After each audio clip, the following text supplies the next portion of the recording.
நான் கூட இந்த முதலமைச்சர் கொஞ்சமாச்சும் சூடு சோரணம் இருக்கும். கொஞ்சம் கூட சூடு சோரணம் இல்லை. நீங்கள்லாம் எப்படி தான் இருக்கிறீங்கன்னே தெரிலடா அப்பா. உங்களை மாதிரியெல்லாம் யாரும் இருக்க முடியாதா சாமி?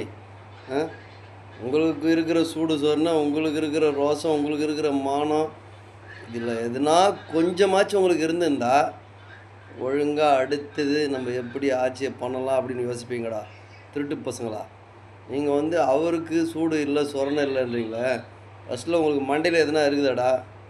இப்படி பேசி பேசி தான் ஆட்சியை விட்டுட்டு போயிட்டீங்க. அடுத்தது இன்னொன்று போகிறான், இருக்கிற சீட்டையும் விட்டுட்டு போக வேண்டியது தான். அதனால் உதயநிதி, உனக்கு நிறைய நாங்கள் மரியாதை வச்சுருந்தோம். இருக்க நீ வந்து தரக்குறைவாக பேசி பேசி உன்னை வேறு நாங்கள் அசிங்கமாக பேசணும் போல இருக்குது. அந்த மாதிரி டென்ஷன் ஆகுது லூசுப்பு பயில. இதெல்லாம் ஏன் தான் ஒரு